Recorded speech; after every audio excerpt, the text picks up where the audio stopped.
viewers, thank you very much for being a part of this episode once again. You're welcome to Real Estate Business with Debo Adejana. And I have with me today a very lovely lady. I've known her for some years now. Very professional, very outgoing, and she's killing it out there, I can tell you. Tolu Okojie, you're welcome. Thank you so much for having me. I'm excited to be here. It's a pleasure, and I'm sure the viewers would really like this session. Now, we are talking about money. If you want to talk about money in Nigeria, okay? Yeah. That's the person you should be talking to. And so how do you map your money? You know, I always get confused. Money mapping. Whenever you say mapping, I just remember my geography classes, and they were not always funny. So I just wonder, wow, is money that difficult, that you have to be mapping? So you tell me about this. What is all of this about money mapping stuff? Okay, so I am a money behavior strategist, and I'm the founder of Money Map Academy. And the reason we had the name Money Map is because we found that people were doing things arbitrarily with their money. I mean, the whole point, half the time, the reason most of us are going to school is to make this money. You now make this money and you're 50, 70 and you have little to show for it, and you're just wondering, what happened? You didn't have a map for your money. You probably didn't marry your map for your life with your money. So what we're trying to actually say is, what's the end goal that you need this money to do for you? So that you can be clear, this is where you need to go to, and this is how I need to chart the course towards it. If you are going to, down the street, it's okay if you want to walk. But if you're trying to get to London, if you're going to walk, you see that you are using the wrong method to get to where you said you want to go to. So it's obvious to us why you won't get there in a year if you are walking. So the whole idea is, how are you actually making strategic plans for your money? Because there's almost nothing you want to do with your life. Money is facilitating it. Wow. Wherever you are sitting, money bought that chair. The electricity you're using, money bought it. If you need to go out, money is money you either pay for transportation or fuel in your car. You want to send your kids to school, it's money we're talking about. It's money. Money is all around. Money. Really, why are you paying attention to money? I'm telling you. You need to respect it. Yeah, actually, the good book says money is a defense, and that money answers all things. Correct. That just puts an end to any argument about the importance of money. It's so crucial.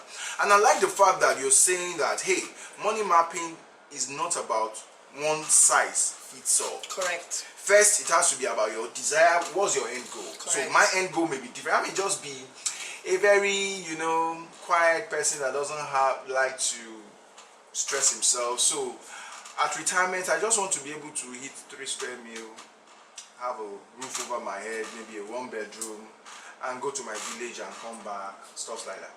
And another person wants to be globetrotting after retirement. Correct. So if that is our desire, then what are we doing now? How do we get there?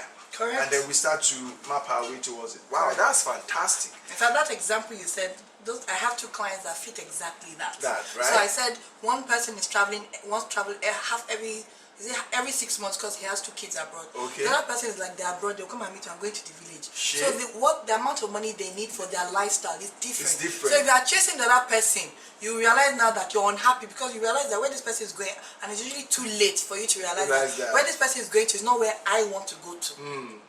So you got it. And I think even the biggest issue really, I see a lot of aged people, that have stopped work. They can't even work anymore, and you see that they are going through hassles. A lot of them, they become a burden, unfortunately, for their kids. Correct. When they shouldn't be. Meaning that it's money mapping that is the challenge here, right? Correct. Wow. Correct. What do you say to our culture that teaches the fact that, hey, I take care of my children, and when I'm old, they take care of me. I don't need no money mapping, man. My kids are my money maps. I'm telling you, and it's very unfortunate because for some reason our culture in this part of the world is that my children are my return on investment. Yeah. Now, I am not saying that you shouldn't educate your kids and all that, but we do it almost blindly and to the detriment. I am consistently unhappy of how, there was a training session I had, and where the lady said, I'm sending my child abroad, and I've told him that 25% of his future salary must be mine. And until she said it out and the audience laughed, she actually didn't think something was odd about what she was saying. Because our question to her now was, are you giving your parents 25% of the income you are currently earning? Because even you are being stressed, as it were, to do all this for your... That lady she's super God. So I mean, You know, that's the God culture says, thing. God that gave you life and breath says, hey, 10%. But she's saying 25, man, 25. I'm not playing. And she Whoa. wasn't playing until that session. She for her, I'm doing everything for you. So no wife must come. It's a legitimate right. Yes. So you can see that the home of that child is already set up to fail. Because I wonder the lady that will come marry that guy and will deal with these I promise, mommy. agreements that had been before her. Wow, So wow. the ideal thing, I mean, I keep talking about, I talk about my rich dad and my poor mom entrepreneurs, but the point is, in one situation where I would rather be an older, when I'm older, that my kids need something, I can give it to them, even like the way we say we want God to give us, not the one we feel like He's stressing us and we have to do something. So the mindset thing is, the cultural mindset thing that is wrong is that we feel like we don't need to plan, and then so all we need to do is just make sure we dump everything on this child. But even your child, anything can happen to your child, God forbid. Your child may not end up being responsible with money, particularly because we actually don't teach our children what to do with money. Exactly. A lot of us, a lot of young adults, I mean, with children it's easy to say don't do this, but once you're a 25, 35-year-old man or woman, who's got to be telling you how to run your money if you don't decide you want to learn? Wow. So you need to be careful that you do not discount your future retirement. I mean, and if you are not careful, the way retirement homes are abroad, we are getting there already. We're getting there. Because we're already having difficulty taking care of our parents. It's becoming an issue. Yeah. So you need to be looking out for yourself, because guess what? When you're 16, 17 and that young boy or young girl is 25, 35, they're at the prime of their life, they want to enjoy it. Even you will not like that. You are feeling like a burden, that you are being tossed around, that who will take care of this woman? Exactly. You're almost a, not nuisance, but you know, you just feel like it's not convenient and you are having to force yourself. You know, it's actually reaching an epidemic stage, I will tell you. Getting there. Because my wife happened to have this experience to intern with some social activities, social welfare activities within the state. And part of what she did was to go to the old people's home, they call it. And then she told me that, wow, you know what happens here? You know, like a brother you referred to, a lot of people even put their parents there and they are responsible for them one way or the other. Okay? But the majority of the people we actually have in old people's home in Nigeria are like abandoned people. Yes. People that neighbors are the ones that are called government to say, hey, we don't know what is happening to this old person. Nobody's coming to, she's not been seen outside for whatever, we don't know, we don't think she has children or blah blah, or they just saw somebody on the road, you know. And those are the people that are filling up our homes. Look at our streets, beggars. They are majorly elderly, aged people. You know, it's actually very sad, and it's frightening to see the reckless life we live at a young age. Yes. You know, and we're thinking that we can avoid that. It's as if some of us are not planning to get old. It's just as if we're so excited with our youthfulness. Wow. Wow. But what's the whole point? I mean, one of my daughters, she can't. Mommy, when will I be a grown up? And then now she's a grown up and she's so excited with being a grown up that all of a sudden her hair is falling out. She's wondering, am I getting old? What's going on? But I mean, we know that even if you do nothing, you will age. Exactly. So it only makes sense to take, I mean, and this is where I come in and I tell people that you need to be financially responsible and accountable for yourself. We're not saying that you shouldn't take care of your parents, but what we are saying is that you need to plan for yourself irrespective of your children, so that you are thinking of how to be independent. I mean, what's the whole point of financial freedom? If not that you should be independent of anybody, but now you're saying that no, I just want to do the best and be dependent on him. You don't want to do that.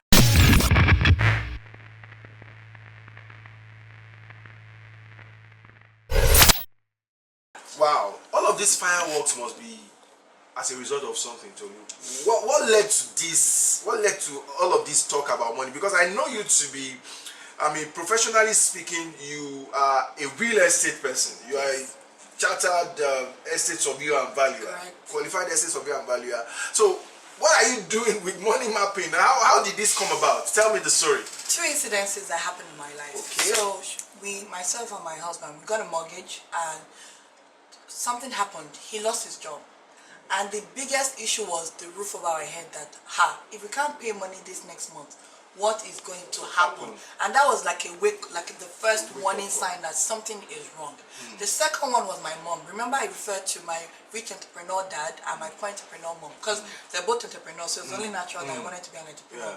My mom was the one who always said, you have to have your own money. You cannot depend on someone. But the worst thing is, she didn't know how. Wow. She was running a business, and when she decided to retire, my mom had this capital, and she spent it all. Till she now became dependent on us. Like if we did not send her something. Before it was like extra. But now it became, this is what I must live on. Wow. Kind of. You know, so it's not I because get you. you know, it was just it's mandatory now. A certain amount must be sent. She felt otherwise that so if I don't ask Tolu, my money, because the cash flow from her business, it was just sitting there, but she didn't really invest it. So for some reason mentally she gave the idea that maybe my father would do that. Okay. But she sat and spent all that money. I know it's one of the things that made her the saddest up until when she passed. She was not happy with being dependent. She really hated it. I remember her saying, like, I don't understand. I don't like this life. Like, I can't do anything because it involves money. And so before that, I was just spending. There's no cash flow. There's no investment giving me any return. I didn't plan for this. So even though she warned us about it, she didn't know how to. So my job now is to teach people how to, so that you don't say you know it, but you don't find yourself in that situation. It's not what I want for anybody. Exactly. You wow. That's enough, man. That's enough to fire anybody up. That's enough to fire anybody up. Now, so you shared this on your Instagram handle just yesterday, and I think I referred to it earlier before we started this recording. That 10 money rules, is that? Yes. 10 money rules, as it were. And you know the fascinating thing for me, can we discuss those rules? Yes, please. Do you have an idea? Yes. Of because there is one actually, I think the number 9th rule for me was fascinating. You talked about the fact that you should build a system of passive income that you get, residual, income over your lifetime, you know, that will fetch you income over your lifetime, you know. And that is kind of fascinating for me, because for me, retirement is key. It is. You may want to work till you drop off dead, but you shouldn't be working till you drop off dead for money. Correct. Because you want to, not because you have to. Personally, I used to tell people that if you say, what's my hobby? It's actually, if I should tell you, it's work. It's the work you do because you enjoy work. So I'm very boring for some people, you know. I'm very, very boring, because what I enjoy doing, that I relax with, is still work, as it were. So I think I'm the kind of person that would never really stop working. But I don't want to have to go to work all through my life for money. Correct. No. So that means that I must have a way by which money comes to me. Correct. When I've stopped working for it. You know. Correct. So that became very important for me, and it also informs a lot of the things that I do, putting investment aside from day one, you know, that we started Realty Point as a company. I've always thought of how to put something aside that will be making money, putting your money to work on it. So we've done investment club, we've done shares, I've done all manner of things, and now we're doing cooperative Besama, you know, putting money aside. And all of my children have cooperative accounts, they have bank accounts, we put money there every month. They have properties we bought in their name, we paid instrumentally, and by the time they grow up, that will be there. It may be one of it that I will sell to send them to for their tertiary education or something, you know, or somebody who catches the entrepreneurial bug and he wants to start something. That may be where we get his takeoff funding. But you see, we've been able to plan that. Correct. It's not been easy. Sometimes it's not even in so much of the amount, because I can tell you the savings account, for example, they just put 1,000 naira there every month. Up to now, it's just 1,000 naira.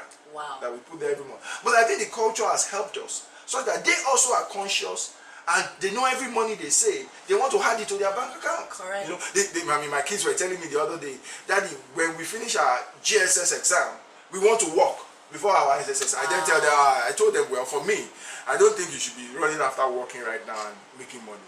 When you finish your GSS exam, you will have to go and learn something. Good. That period, go and learn something. When you finish your SSS exam, before you get to the tertiary education, yes, you may find something to do and make some money. You start learning how to make money then. But now I want you to hone your skills, you know, and improve, learn some other things, you know, be exposed and all. So I would say, what are if you should tell me, out of those 10 rules, can you tell me the ones that really hit you the most and you really want people to get a hang of? I think we'll probably be the last two. You've talked on passive income, and I think why that's important, like you rightly said, is it's not about just working for money, but it's the fact that if and when you decide you want to stop working, you have no concern about money. And how could you do that? So let's use my mom for example. One of the things she could have done, because she was a distributor for the bottling companies and co, she could have actually licensed her distributorship to someone else. So instead of someone else trying to buy into it, that person will actually be using that almost like she's doing like a franchise or co-sharing. She could have actually bought the property that she was using for years instead of her still renting from me, so that she would have instead be renting. So imagine now that that person bought into the business, the person would pay her license and will still be renting from the shop that she had now purchased. For example, she could have also bought other real estate outside of that, so that you know you're hedging the risk of everything is around this business. So having real estate elsewhere, for example, she could have also have some what do you call it? I was gonna say royalties, because she actually incidentally was a counselor, so she could have actually written books that people would be buying today. Wow. In fact, I'm always saying to myself that I'm not happy that she didn't leave an inheritance. Wow. Okay, so what I have mostly is head knowledge, and that's great. Wow. But it would have been nice if I had like my mom bought this in my name, or my mom owned this and that's what she's giving to me. So those are some of the things that she would have been living off of if she had properly planned for it, if she had mapped her money. Because the whole time was I want my business to run and I wanted to be able to take care of my kids to a certain extent. But that's as far as her mind went. She didn't actually take the steps to do over and above that. Then the second one I liked was on financial education. You see, money is in fact number 8, 9, and 10. Money is a game. And if it's like any game, if you don't know the rules of the game, you don't know how to play to win. And I don't know about you, but I want to play to win when it comes to I want to play to win, man. I want to play to win. So you have to learn how to make money, how to multiply the money, how to even manage the money. Because some people are multiplying money but not managing it. And that's how you leak the money out. Learning the rules of the game. Yes, you have to learn. And that's the last one, the 10th one, which was about learning about financial literacy. I've been learning about finances, about investment. You cannot say you want to outsource everything. Because I have seen someone, that was my mentor who said it, Mrs. Bukabushika, that a woman was running a business, she had accountants, but she still did not understand what her numbers meant until they ran her aground. And then they were like, but we've been telling you. And she's like, hey, you did report and I packed it. She did not understand the meaning of the numbers. And I will never forget that. Because it means even where you have professionals doing stuff for you, you still need to have an understanding of what it is. I call that irresponsible investor. The irresponsible investor. People will say, I'm afraid, I don't like numbers. I said, but you like money? Exactly. You want to spend money? Exactly. You have to know it. Numbers. You cannot like money and not embrace numbers. Hey, you have to hit the frog, man. Correct. You have to hit the frog.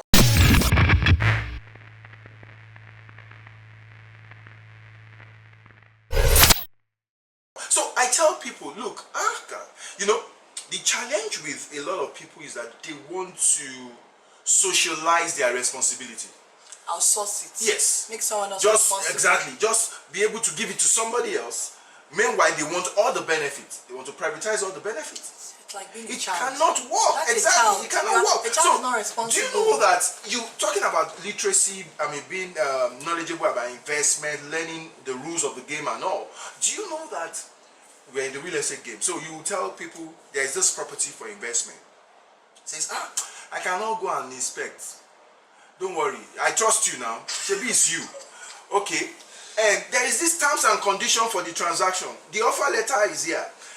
I'll just sign. Don't worry, maybe it's you. That is irresponsible.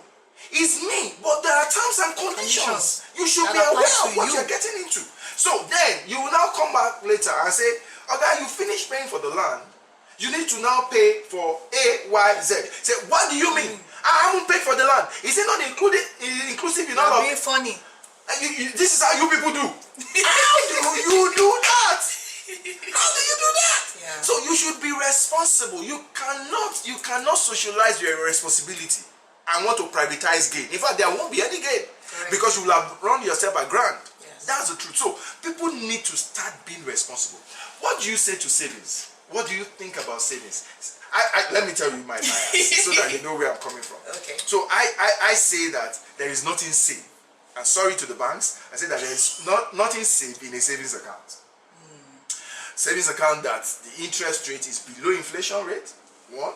Savings account that you have ATM in your pocket. There's nothing safe there. You can't. I don't know. I've lost count of how many savings accounts I opened And I tried to run as a savings account until I came to my senses. Now, no, it's not. This is not the game. This is not the plan. This can't work. This is not how you save. What do you talk? I mean, what do you say about saving? I say saving is good, but investing is better. Saving for me is actually the first step to investing, because the whole point of it is you are putting money away from what you have. But instead of just putting it somewhere, I think it's best to put it in something like you said is at least minimum matching inflation. But people don't even know what that means. So let me quickly explain that. What 1,000 naira could buy 5 years ago, can it buy the same thing today? Not. No. When you were a millionaire years ago, you were a millionaire. Today you're a millionaire. You're not. You've not started. You've not exactly. So we don't even, and that's where financial literacy and understanding the game of money comes in. So you don't even realize that saving is not an end in itself. It's actually a stepping stone to something bigger. So the saving is the discipline of finding and putting something away from the money that comes to you first, and then moving it as quickly as possible into something that makes sense, that is doing at least inflation rate. Okay, then what you want to do above it, what you want to do is over and above inflation, but at the worst case inflation. Because I see people excited that at least I made 10%, and I'm like, if inflation is 12%, I don't know what you're excited about. Especially if you're not in a recession, that you can actually get investment options that can give you more than that. So it becomes evident how the lack of knowledge is making you make the worst decisions for your money, and it even becomes more evident why you find yourself where you are. It's really as simple as that. Exactly. So that is it, guys. When we talk about savings, we're not talking about you putting money aside in one bank account forever. No. We're saying even if that is where you will start from, maybe you put it aside for 6 months, then you take it out of there to put somewhere. But better still, put money aside in a way that your money will still retain its value, and then move it up to something else once you aggregate it. So the savings is to aggregate your funds. Correct. And you should be mindful about the return you are getting even whilst you are saving. And that's why I usually tell people, hey, Besama Cooperative is the way. Returns are far above inflation, and we invest in assets that, I mean, real estate, nothing beats it so much in terms of stability and value, storage, as in your purchasing power still remaining intact or even enhanced over a long period. Tolu, it's been a lovely session with you. I've enjoyed it absolutely, and I can't guarantee that we won't have you back. I'm excited. you have to even have me back. I've enjoyed it myself. Exactly. So, and I believe that viewers, you've enjoyed this session like I have, and we'll be looking forward to having Tolu Okojie back again with us sometime soon. So I say to you, what last word do you have before I just wrap up your session? If you're not mapping your money, someone is mapping it for you. Wow. So I will say to you, please map your money. Don't let somebody else or circumstances map it for you. Away from you. Away from you. Wow. Away from you. You can see that. So till I come your way, the next episode, I remain yours sincerely, Debo Adejana, the real estate entrepreneur helping you to sack your landlord. Bye. Bye-bye.